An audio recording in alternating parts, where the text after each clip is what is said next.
विदुर विदुरानी जी की। विदुरानी इतना प्रेम करती ठाकुर जी से। जब कहा विदुर जी से कि विदुर जी ने जाकर बताया कि आज हमारे घर श्री ठाकुर जी का पदार्पण होने वाला, आज हमारे घर कन्हैया जी आने वाले हैं। विदुरानी ने पूरे घर में चौका लगा दिया। ये अब के जैसे घर नहीं होते थे पहले जो घर होते थे अब के जैसे घरों से 100 गुने अच्छे लगते थे वो, क्योंकि उनकी रोज लिपाई होती थी, रोज बताई। और कहते हैं जहाँ गाय के गोबर से जिस घर की रोज लिपाई होती ना, 90% बीमारियां खत्म हो जाती। पोछा लगाने से, घर में इतने पक्के घर है ना, जो घर में पोछा लगाने से बीमारी उत्पन्न होती है, याद रखना।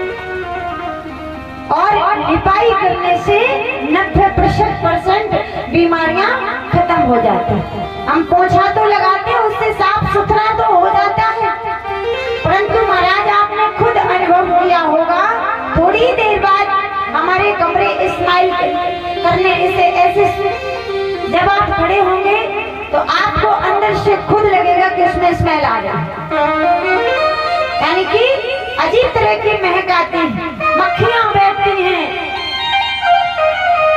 और वहां से कीटाणु उत्पन्न होने लगते हैं। और जहां गाय के गोबर से घर की लिपाई हो जाती है, कीटाणु नष्ट हो जाते हैं। इसलिए कहते घर पूरा पक्का करवा लो, लेकिन जो हमारे पूजा घर होते हैं ना, पूजा घर को कभी पक्का नहीं कराना चाहिए। पूजा घर की हमेशा लिपाई होनी चाहिए। अब आप कितना भी फर्श करा लें, परंतु आप अगर सत्यनारायण की कथा कराएंगे, हवन कराएंगे, कोई काम कराएंगे तो आपको आवश्यकता मिट्टी और गोबर की ही पड़ेगी, उसके बिना शुभ ही नहीं होता। तो पहले जैसे घर होते थे ना, वो अब के जैसे नहीं होते थे, बहुत प्यारे होते थे। उनकी रोज पुताई होती थी मिट्टी से, लिपाई होती थी गोबर से। तो जल्दी जल्दी माता विदुरानी ने घर की लिपाई को किया और सुंदर सा सजाया। और मेरे लाला आने वाले हैं तो भैया अब तो घरों में विवाह हुआ नहीं कि सोफा सेट पहले तैयार हो जाता है, मिल जाता है दहेज में। तो माता के घर में चौकी थी, चौकी पर सुंदर सा वस्त्र बिछा करके बैठा दिया, सोफे नहीं होते थे।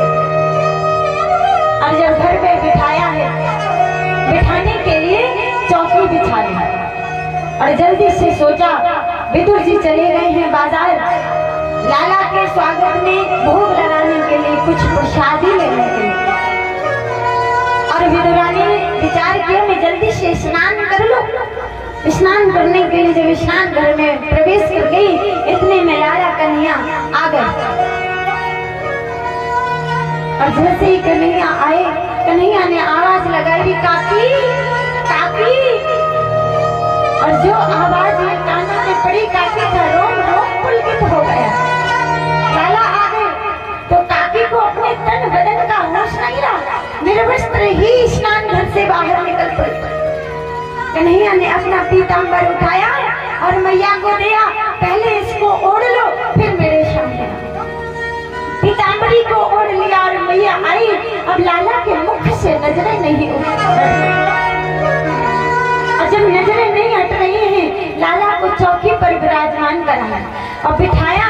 बैठाने के बाद में कुछ केले घर में रखे हैं, केले की थाली, वो केले का पात्र उठा करके लाई और सामने बैठ गई। हाथों से केले तो छील रही है, परंतु महाराज नेत्र भगवान के मुख से हट नहीं रहे। कृष्ण कन्हैया के मुख को निहारे जा रही है, निहारे जा रही है। अब भाव देखिए कितना सुंदर है। मैंने कहा कि भगवान भाव के भूखे, भगवान सब देख रहे हैं, सब जान रहे हैं, परंतु भगवान को मैया की सेवा में इतना आनंद आ रहा है, इतना आनंद आ रहा है कि वो स्वयं भूल गए कि मैया क्या कर रहे हैं। मैया ने केलों को छीला और छील करके केले तो नीचे रखती जा रही है और छिट्टल भगवान को खिलाती जा रही है। और भगवान भी भाव से खाते जा रहे हैं, खाते जा रहे हैं। सारे छिक्कल खिला डाले और केले नीचे डालती जा रही है। इतने में विदुर जी आगे महाराज, और जैसे ही विदुर जी आए, विदुर ने देखा रही विदुरानी ये तुमने क्या कर डाला, क्या है गए हो? राम राम राम राम गजब हो गए, क्या हुआ? नीचे तो देखो। अब जैसे ही काकी ने एक दृष्टि नीचे करी, आहा भगवान मुस्कुरा पड़े। तो सारे के सारे बचा रखे हैं, केले तो सारे जमीन पे पड़े हैं, और मैंने लाला को सारे उसके सारे छिकल खिला दिए। और जैसे ही देखा तो भगवान से लाड लड़ाते हुए कहती है कि मैं तो भाव में बह गई, मैंने छिकल खिला दिए, तो क्या तुमने नहीं देखा? क्या तुम्हें छिकल खाते हुए स्वाद नहीं आया? तो भगवान कहते तूने मैया इतने प्यार से, इतने प्रेम और भाव से खिलाए कि मुझे तेरे केले और छिकल में कोई अंतर ही समझ में नहीं आया। बोले बांके बिहारी लाल हृदय से लगा लिया मैया ने। कोई पुत्र कहे तो मेरे कन्हैया को कहे, रिश्ता तो केवल इसी से मिलता है। ये एक ऐसा रिश्तेदार है जो कभी बीच मजाक में छोड़ करके जाता ही नहीं। चाहे पुत्र का रिश्ता बनाओ, चाहे मित्र का बनाओ, और चाहे पिता का बनाओ, चाहे सखा, एक कोई रिश्ता इससे बना करके देखो, इससे रिश्तेदारी निभा करके देखो, और जिसकी इससे पक्की रिश्तेदारी है वो शायद ही कभी अपने जीवन में दुख महसूस करता होगा। बोली साचे दरबार की, बोली बांके बिहारी लाल की। तो ऐसे हैं मेरे बांके बिहारी लाल। तो प्रसन्न था कि इंद्र को ये अभिमान था कि वो गाय चराने वाला कन्हैया, वो ग्वाला कल का आया हुआ छोरा, उसने मेरी पूजा बंद करा करके और गिरिराज पर्वत की पूजा कराई है।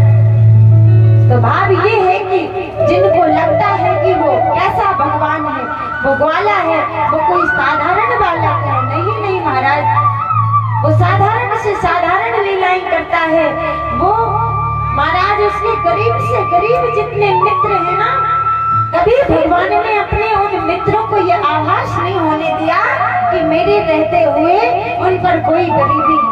अगर उसके मित्र पर चप्पल नहीं है तो भगवान कन्हैया ने ब्रज में रहकर कभी